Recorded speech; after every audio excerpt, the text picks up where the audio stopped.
पिछले वर्षों के अंदर बहुत अच्छा काम करके बिहार जो है काफ़ी आगे बढ़ा है। स्टोरेज की कैपेसिटी जो ये बनाएंगे उसमें उनको VGF देंगे।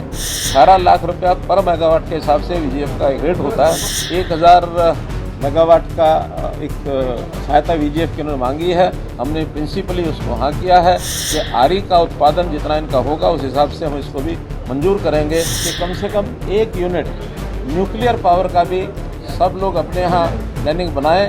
आने वाले 10 वर्षों में पावर की आवश्यकता के हिसाब से सारी योजना, सारी प्लानिंग बनी है। सभी के लिए बिजली, हर समय बिजली ये देश में उपलब्ध रहेगी, इसमें कोई कठिनाई नहीं आएगी। लेकिन सब कोशिशें जो है वो फेल कर दी गई।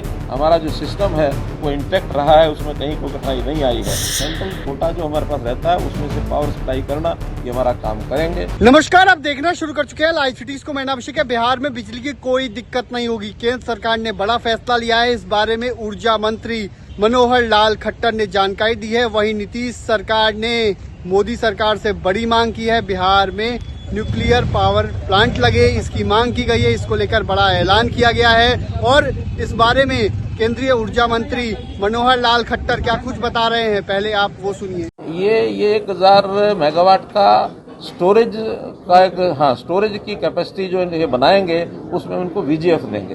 18 लाख रुपया पर मेगावाट के हिसाब से VGF का एक रेट होता है। 15 जिलों में नहीं है, ये तो एक जगह पावर की अपनी कैपेसिटी को बढ़ाने के लिए पूरे प्रदेश में पावर जहां सप्लाई करेंगे वो बिहार से डिमांड है। एक तो न्यूक्लियर पावर के लिए एक इन्होंने डिमांड की है। हमने पहले से आग्रह किया कि एक न्यूक्लियर डिमांड का प्रोजेक्ट ये लगाएं, हम उसमें सहायता करेंगे। दूसरा एक स्टोरेज का जो प्रोजेक्ट है, बैटरी स्टोरेज के लिए 1000 मेगावाट का एक सहायता VGF की उन्होंने मांगी है। हमने प्रिंसिपली उसको हाँ किया है कि आरी का उत्पादन जितना इनका होगा उस हिसाब से हम इसको भी मंजूर करेंगे। इन्होंने अतिरिक्त बिजली की आपूर्ति भी इन महीनों की 6 महीने के लिए आगे के लिए मांगी है। 500, 200 यानी 250 मेगावाट और अगले 3 महीने 500 मेगावाट ये भी हमने मंजूर कर दिया है। इसलिए जो भी डिमांड थी कुछ पूरी हो गई हैं, कुछ जो डिमांड्स है उसका विचार करके बाद में उनको बताएंगे। यहाँ पर हम पावर के अलग अलग मुद्दों पर चर्चा करते हैं। प्रदेशों की जो कठिनाइयाँ हैं, उनके इश्यूज हैं, उनके सुझाव हैं, वो प्राप्त करके उसी अनुसार आगे कार्रवाई करते हैं। पहला विषय रिसोर्स एडिक्वेसी प्लान, जिसके अंदर पावर कितनी कहाँ आवश्यकता है, रिसोर्सेज कितने हैं, कैपेसिटी कितनी है, कितनी टाई अप हो गई है, कितनी शेष है, इसकी प्लानिंग एक एक प्रदेश की बनती है। उसमें थर्मल पावर है, फिर आरी में सोलर है, विंड पावर है। इसी प्रकार स्टोरेज के जो प्रोजेक्ट्स हमारे PSP के, BESS के वो चल रहे हैं। और इसी में एक निवेदन सभी प्रदेशों से किया गया है कि कम से कम 1 यूनिट न्यूक्लियर पावर का भी सब लोग अपने यहाँ प्लानिंग बनाएं। तो उस सारे की योजना बनी है और प्रदेश अनुसार 2035 तक आने वाले 10 वर्षों में पावर की आवश्यकता के हिसाब से सारी योजना, सारी प्लानिंग बनी है। जहाँ तक आज की स्थिति है, देश भर में जितनी आवश्यकता हमारी पावर की है वो सब पूरी कर रहे हैं। 10 साल पहले 2013-14 में हमारे यहाँ पावर की डेफिशिएंसी थी, लगभग 4.5% पावर कुल मिलाकर शॉर्टेज थी। अपना देश पावर डेफिशिएंट देश के नाते से जाना जाता था। आज हम अपनी ज़रूरत को पूरा कर रहे हैं, बल्कि कुछ प्रदेशों में जैसा भूटान है, म्यांमार है, बांग्लादेश है, इन देशों को एक्सपोर्ट भी कर रहे हैं। नेपाल में आवश्यकतानुसार इंपोर्ट करते हैं, एक्सपोर्ट करते हैं। तो इस प्रकार से अगर कहा जाए तो हम किसी एक लेवल तक पावर सरप्लस स्टेट भी हो गए हैं।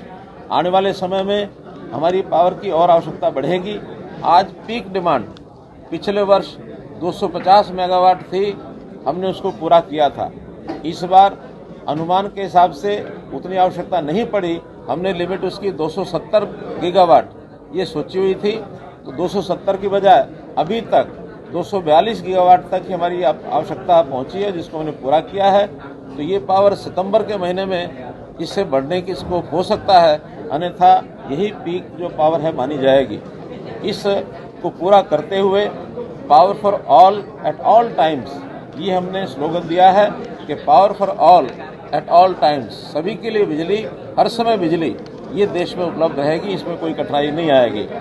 और इसी प्रकार से ट्रांसमिशन का विषय, दूसरा विषय ट्रांसमिशन में आने वाली कठिनाइयाँ, ROW की कठिनाइयाँ कुछ प्रदेशों की होती हैं, उसको सॉल्व करने के लिए रास्ते सुझाए गए हैं। और फॉरेस्ट क्लियरेंसेस, ये भी कहीं कहीं अड़चन होती है, उसके लिए भी हम अपने वन विभाग के मंत्री उनसे बात करके जितने ऐसी कठिनाइयाँ हैं उनको सबको सॉल्व करने की और ये कोशिश करेंगे।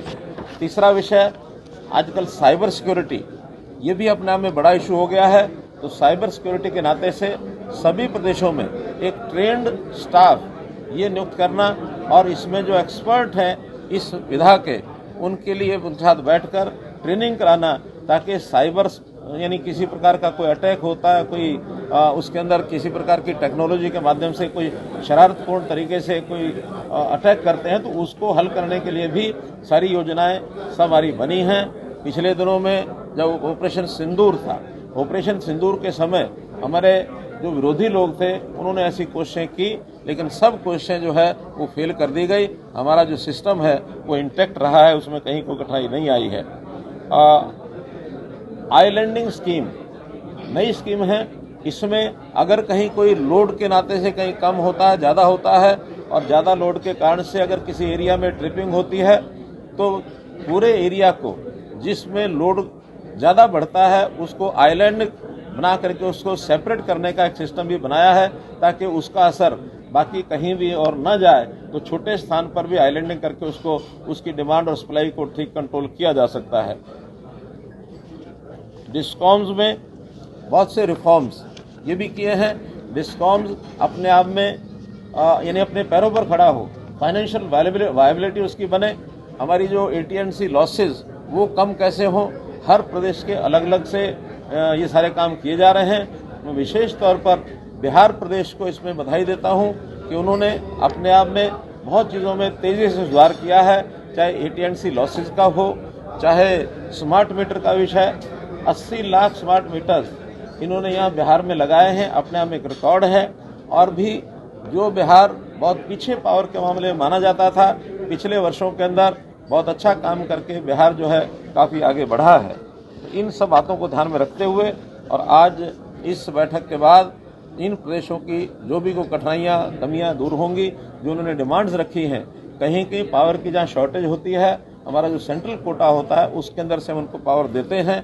और हमने अश्योर किया है कि अब पावर कहीं भी किसी भी प्रदेश में किसी भी समय कम नहीं होने देंगे। सेंट्रल कोटा जो हमारे पास रहता है उसमें से पावर सप्लाई करना, ये हमारा काम करेंगे।